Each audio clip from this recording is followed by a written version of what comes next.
who used to be, there in ancient time.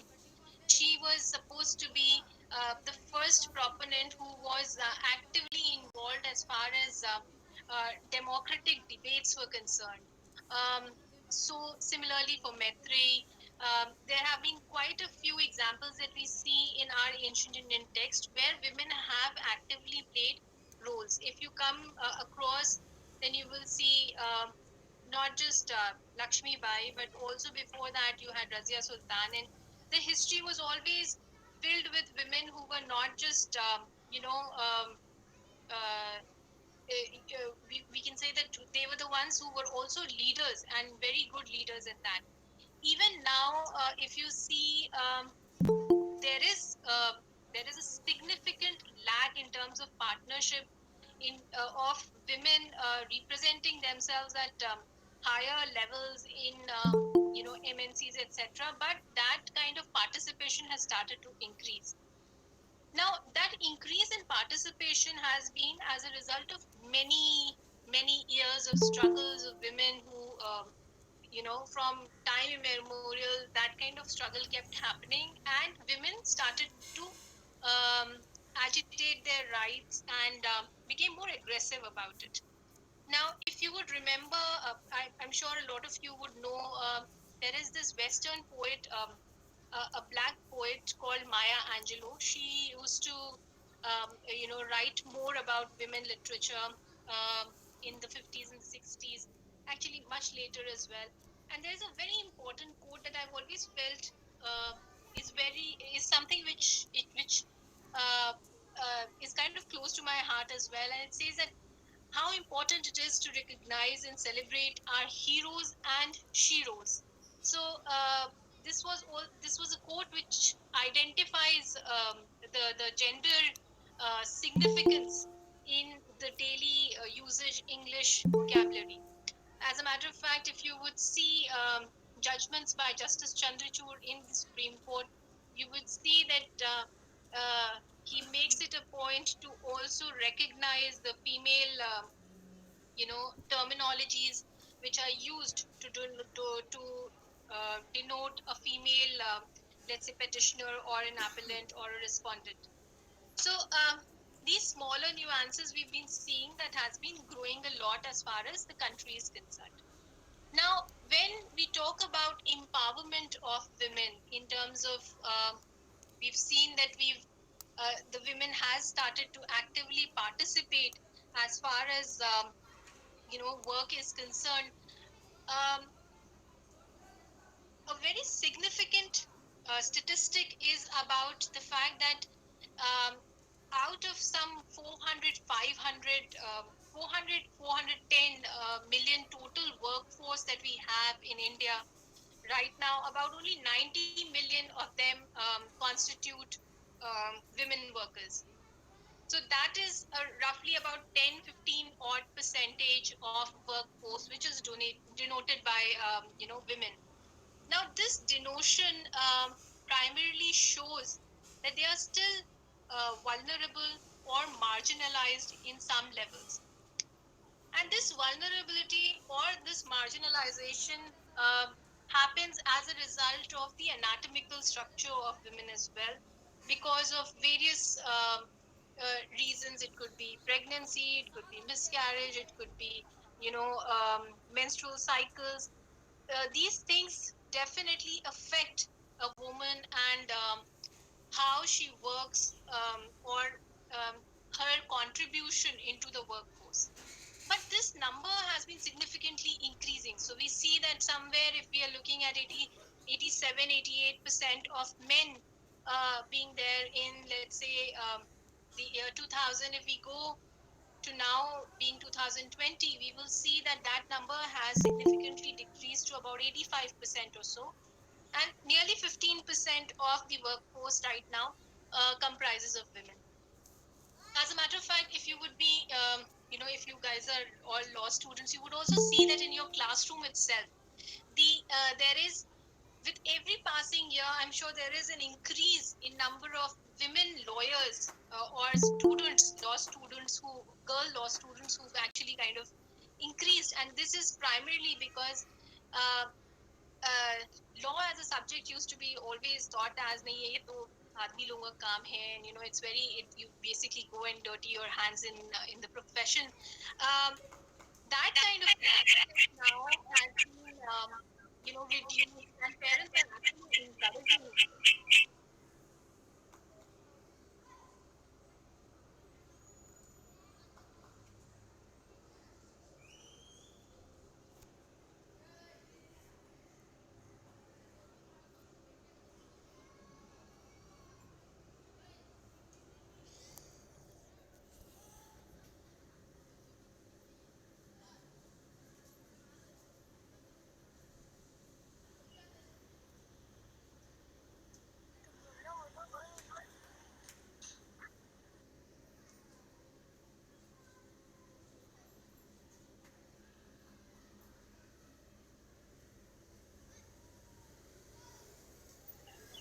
Ma'am, you're not audible.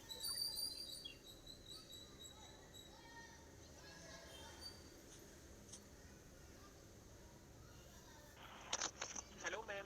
You're not audible. Ma'am, you were talking about the profession that lesser man in law as a lawyer. No, Perfect. All right. lesser woman Not as a much, lawyer. not too much has been lost. Thank you so much. All right. So the idea that I was telling was of the fact that we see a lot of women who are employed now in the unorganized sector, which is basically the agricultural sector, or we see them, involved in working in construction sites. They can be laborers, they can be cultivators. So most of the women are actually employed in this unorganized segment which is there. As a result of which, there have been many reports which have come out from Ministry of Labor, and not just that, but also if you would see that Supreme Court has very actively pursued the idea of providing women a safe workplace. So if we are talking about Bhagri Devi case, for example, and we've seen the Vishakha guidelines to be there, we've seen that it has evolved to provide protection to women as far as uh, violation of a woman is concerned, and the rights of gender equality which is there. So all of this, if you see, is has been very uniquely provided over the years. But when we come to the specific parts of legislative support which is provided to women, I think that is where we want to know a little bit more in terms of what different legislations talk about.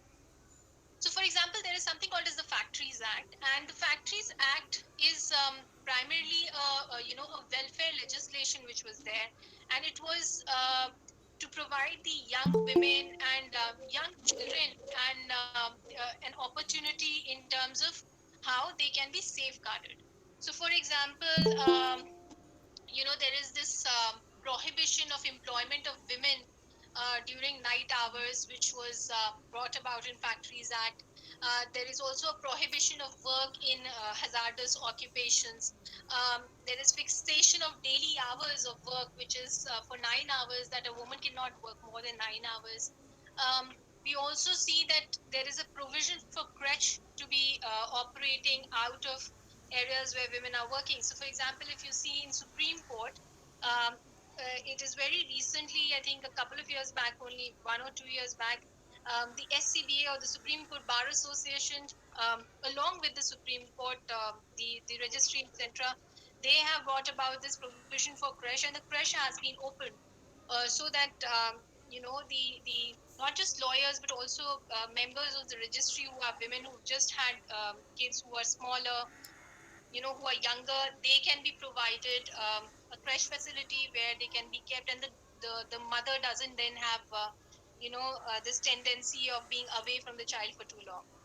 Also, provision for maternity benefits have been included. As a matter of fact, what is also interesting is to see that the government is also providing paternity leaves to men as well, so that they can go and support the woman of the house in terms of when a child is born.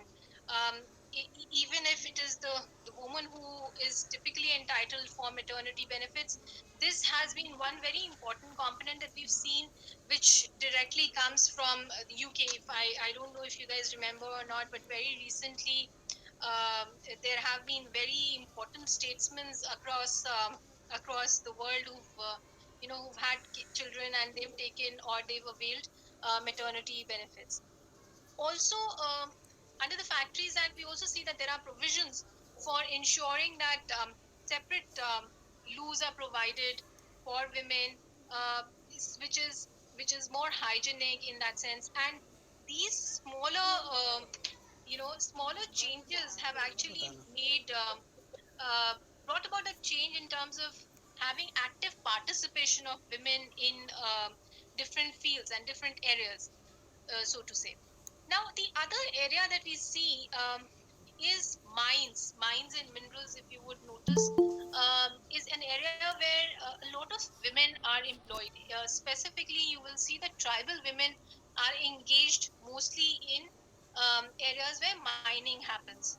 So here, there is an act which is called as the Mines Act of 1952, which then again regulates women and the kind of number of hours that they can put in. So they are prohibited to work from 7 p.m. to 6 a.m. They are asked to ensure that from 10 p.m. to 5 a.m. only they are provided work. They are provided break in between.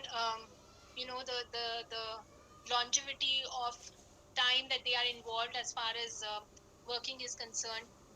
Similarly, there is tea plantations and coffee plantations, rubber plantations, where we see that a lot of women are engaged.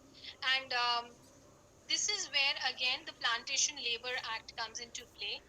And this is also some place where they've told that there has to be sickness and maternity benefits which should be given, and also additional breaks should be given for women who have come right up after delivering a child, or who are women who are nursing a child. They can then come and take these additional breaks. Similarly, we see that in Bihar, there is something called as the Shop and Establishments Act, where they see that there is a prohibition for women from working after 10 p.m. to 6 a.m. If you would have seen, I'm sure a lot of you must have gone to Goa, you would see that even in wine and beer shop, there are women who are working. That is primarily because Goa provides for women related laws are so exceptionally strong over there, and also the culture is such that they do not prohibit women from entering into, let's say, a wine and a beer shop which is operational in Goa, for example. Then coming to you know the benefits which accrue to a woman could be under Employee State Insurance Act, which is called as ESI. Now, ESI is a lot of you who would probably have their parents working in government organizations would have heard about ESI or CGHS, or a lot of times the state has PHCs once you've given birth. This could also start from before you've given birth. It is up to you as to when you want to avail it. But typically, the maximum period for it is 12 weeks, which boils down to roughly about 3 months or so. There is also a cash benefit which is given to women who are availing maternity benefits. Their salaries are to be given completely, and that there should be no you know deduction as far as their salary is concerned. Any illness which is caused as a result of the pregnancy, all of that is also covered. There cannot be an employment loss if a woman is pregnant and is about to give birth. Then there is also, very interestingly, something called as benefits in case of death of a pregnant employee. Then if the husband is not employed in a government job, and the wife is, then that husband can avail a job against the wife's employment. So these service conditions, and there is a variation as far as service conditions are concerned. Now, also you would see that we have a large chunk of women who are working in the domestic sector. So, for example, the maids who come to our houses, the domestic workers who are there, household workers who are there.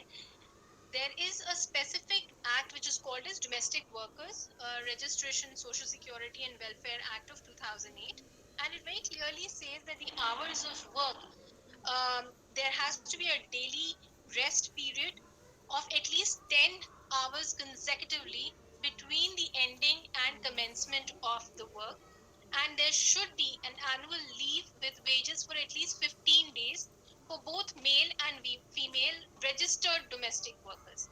They should also be given minimum wages as far as the salary is concerned, as per the Minimum Wages Act of 1948, and the safety and penalty provisions are also there.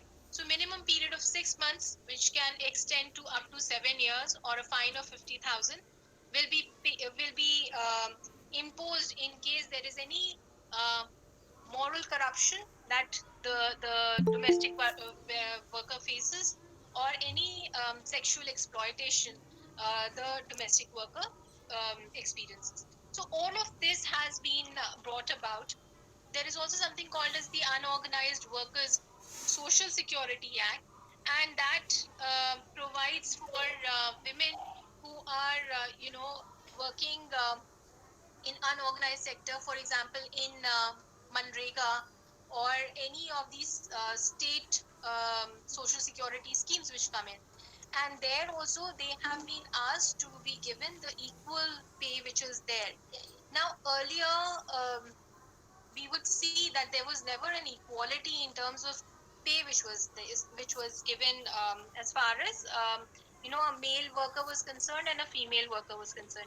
As a matter of fact, even now you would see that in corporate sector, a lot of times, at least 90% of the times, we see that women who are there, they are primarily paid much less than what a male employee would be getting. So all of this then at the same rank. So all of this then shows that any kind of inequality which comes in then results into uh, anybody who would want to approach the court and showcase that there is this discrepancy which is happening, and that can be then uh, used, and law can be brought into force in order to get equal pay for equal work, as has been given in the constitution as well. Now, we have basically talked about a lot of it in terms of equal remuneration, but I think sexual harassment is one area that we really need to talk about in terms of how this has become a very challenging area for all of us to see. Uh, and you all being law students, you will come across many incidents where maybe a friend of yours or a colleague of yours or someone who knows you will ask you that someone in my office has been facing this kind of sexual harassment. What do you suggest I should be doing? So the law is very clear in terms of a committee being constituted for any organization which has about eight or so employees who are working, and a lot of times lawyers are asked to provide training as far as employees are concerned, in terms of the ones who have been facing sexual harassment, or for women to be able to voice their concerns if there are incidents of sexual harassment which is taking place. So I see that if you look at the labor laws which are there for women, I see there is a huge potential in terms of increasing, states' legislations as far as bringing it under an umbrella is concerned. For the simple reason that even now, if let's say, the girls here apply to a law firm, or the boys apply, you will see that there will always be a little bit of discrepancy which comes as far as payments are concerned in terms of salary. That is one. Secondly, this happens also in the different MNCs which are there. As a matter of fact, if we look at Bollywood itself, we will see that women actresses or women actors are actually paid much less as compared to their male counterparts. So this discrepancy has not really um, finished in that sense, and therefore stronger legislations are required in order to effectively counter that. Also, state in many states there is still sexual harassment act which is not completely implemented. So there is also a lot of scope that I see over there. Now, I think it's been about 20-25 minutes that I've been speaking, so I would like to open up the floor so that we can have more engaged conversation. If there are people who would have any questions, they can actually ask. I see that in the chat box there are a couple of questions. I need to note it down. Yeah, all right. So somebody's asked me about, please clear us about ESI. So, as far as ESI is concerned, it is an employee state insurance scheme where, if let's say a person who is an employee of, let's say, a specific state, primarily Haryana or Delhi, uh, they can avail benefit in terms of, it is like if somebody falls sick, they can go to ESI hospitals and they will be. Shabahat, are you able to hear me now? My voice seems to be breaking. Are you guys able to hear? Yes, I ma'am, he might have some network issue. All right, no problem. So I was telling that ESI will then provide for, free of cost, just the way you have CGHS. That is exactly how you have, ESI working, where they provide you with different, uh, you know, packages where you would be availing free of cost medical services, which is typically state of the art. Now, Vibhishek has asked me a question, which is about what are effective socio-legal tactics that may work to prevent and remedy domestic violence during the lockdown. See, I think domestic violence during the lockdown, at least I have done a lot of cases just now, specifically during the lockdown, where there is a resurgence as far as domestic violence is concerned, because typically a woman is actually living with the predator, or someone who is causing that violence upon her. Now, in order to get away from that violence, it is not possible, because you are basically living in the same household or same area where the perpetrator of violence is also living. One. Secondly, you are also scared to voice your discomfort, because you are scared that you do not get that time, or you do not get that space to call up, let's say, NCW, or you call up police to tell them that you've been violated, or that violence has been inflicted upon you. Bringing about sociological change here would be very difficult, but what I have seen is that a lot of times women who have been perpetrated by violence, they have found that if there is a friend of theirs that they confide into, they tell them that this is the violence that I'm going through, and they try and provide that support to the victim in order to get her out of that place where such kind of violence has been meted out. As far as legal part is concerned, typically, if any one of you actually comes across a victim, or you get to know about a victim, please give them, go to NCW's website, the National Commission of Women's website. There is a number which is there, which is a WhatsApp number. Please try and pass it on to the victim, so that she just has to send a WhatsApp message on that number, or a message on that number, and they actually come and rescue women. So this is happening in real time, and I have seen a lot of women being rescued as a result of NCW's such initiative. So if at all, as lawyers, as law students, if you see that somebody is suffering through this violence, you have to you can help them out like that.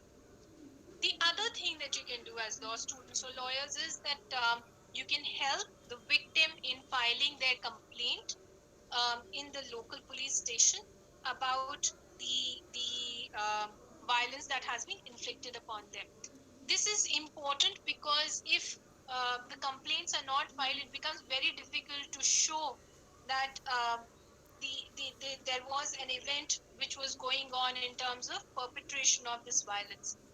And also you can also help them on the basis of this complaint to get an FIR which is registered against the person who has been for example uh, the perpetrator of the violence.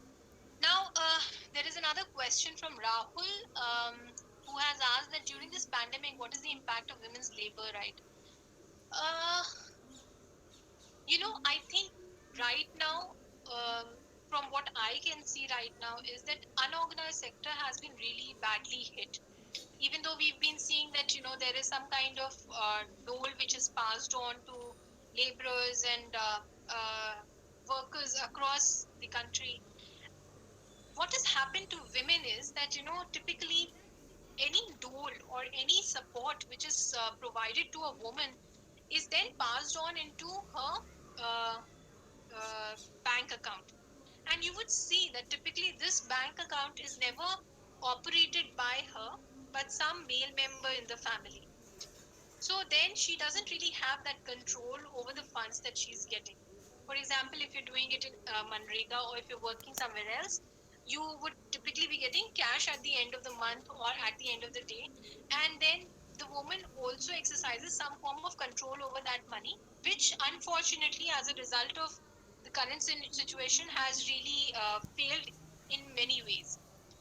Now, the second and more important part that I have seen is that migrant laborers, just as they kind of migrated from one place to another, uh, women were also uprooted.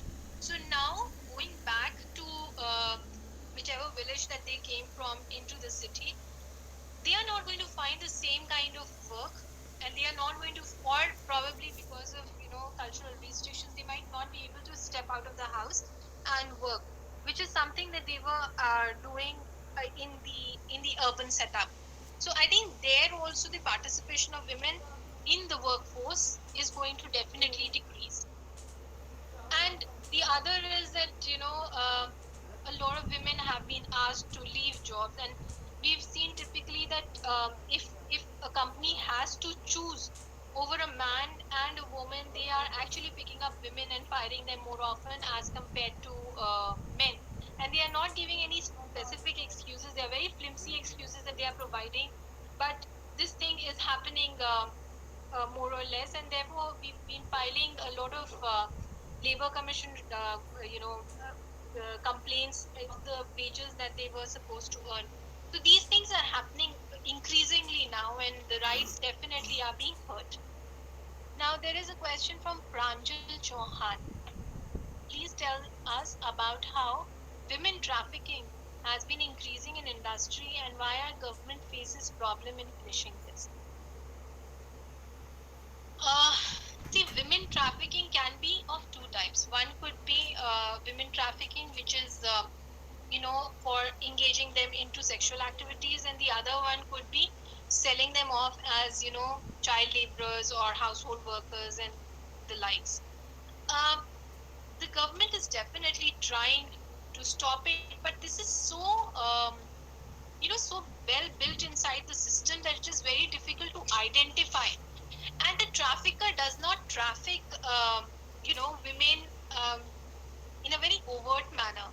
So one would realize that, um, for example, I don't know if you guys saw this video which was circulating, I think, a couple of weeks back.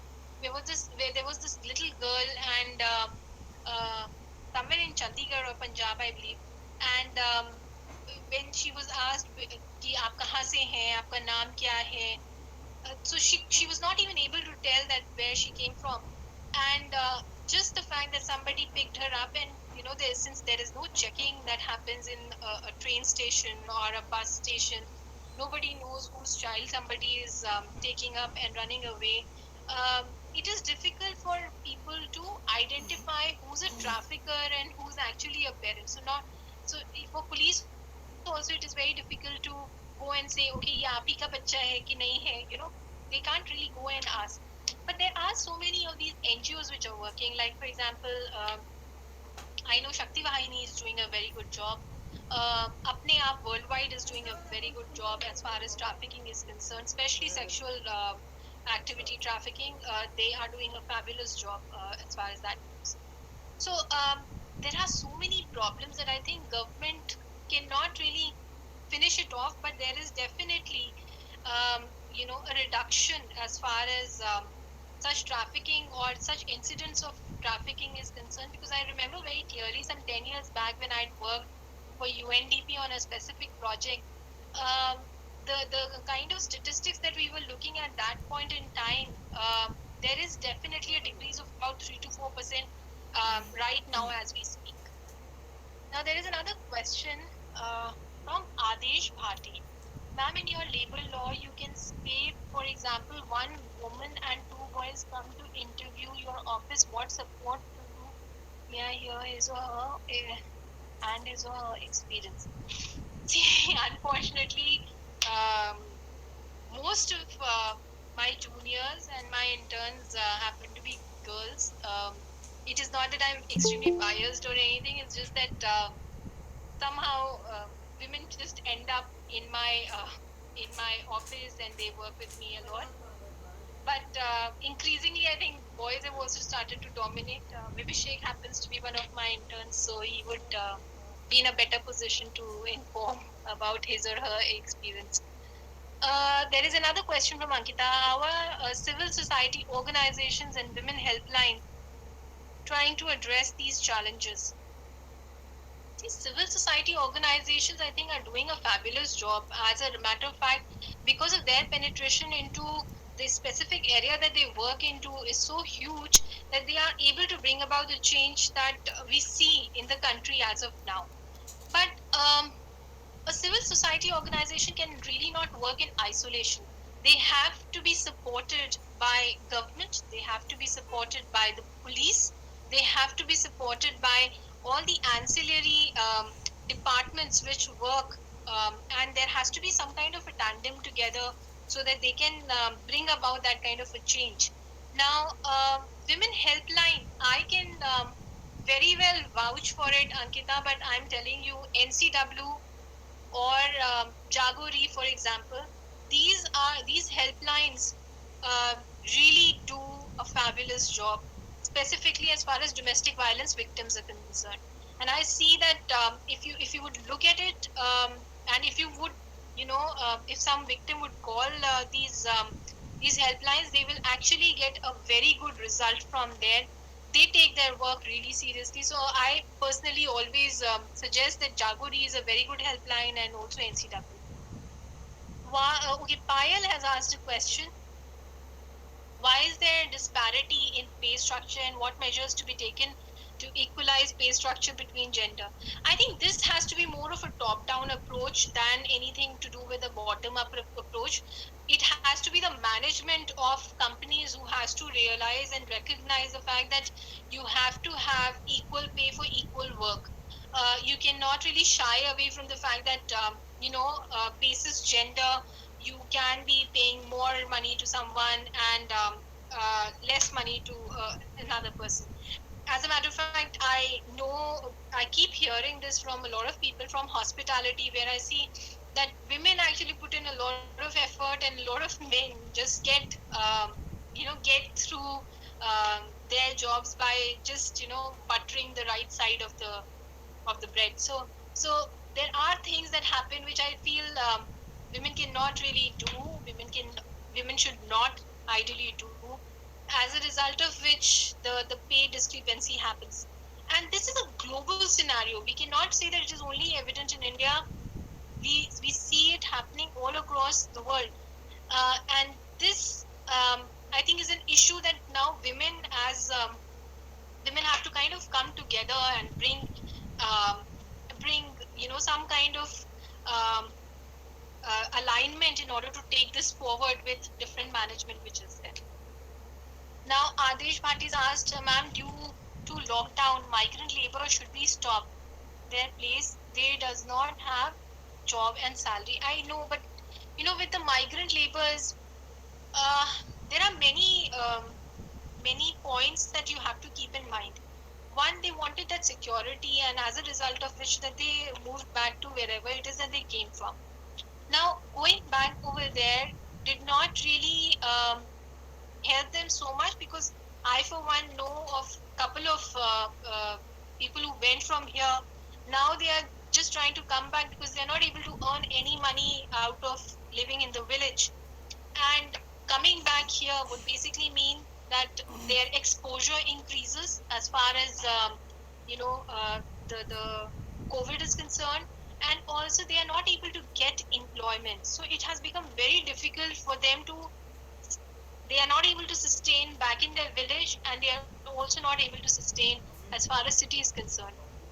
So and the dole that is coming out, or the pension that the government is giving to laborers, that is also not sufficient to take care of them for a longer period of time. So I think there are problems that uh, migrant laborers especially are facing.